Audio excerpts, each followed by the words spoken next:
বাংলাদেশের ইতিহাসে যে কজন মহিষী মহিলার নাম লেখা হয়েছে কিংবা হবে তার মধ্যে এই মেরি চৌধুরীর নামটাও লেখা থাকবে এক সময়। উনি বাচ্চাদের রক্ষার্থে আত্মদান করেছেন। যে ঘটনাটা ঘটেছে মাইলর স্কুলে, এটা একটা অপ্রত্যাশিত অস্বাভাবিক একটা ঘটনা ঘটেছে। এতগুলো বাচ্চা মারা গেছে, আমরা তাদের মাগফিরাত কামনা করছি আত্মা।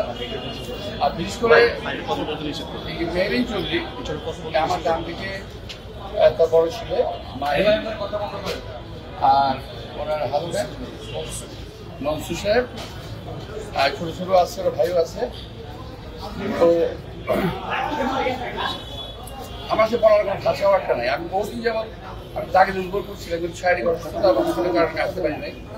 তো আজকে ভাবলাম শরীরে একটুভাবে আমি আসি। তো এদের আমি জাস্ট বাচ্চাগুলো দেখা সিম্পাথি জানানোর কিছু না, এদের বিপদে আপদে যখন প্রয়োজন হবে কিন্তু মনে করে আমাদেরকে আমাদের সাথে ওই জন্য এখানে আসা। তবে একটা জিনিস বলবো, বাংলাদেশের ইতিহাসে যে কজন মহিষী মহিলার নাম লেখা হয়েছে কিংবা হবে তার মধ্যে এই মেরি চৌধুরীর নামটাও লেখা থাকবে এক সময়। কারণ মৃত্যু তো হবে মানুষের, স্বাভাবিকভাবে একটা মৃত্যু হবে, কেউ মৃত্যু বাইরে আমরা না। মেরি চৌধুরীর মৃত্যুটা হলো একটা বলবেন একটা খুবই গ্লোরিয়াস একটা মৃত্যু।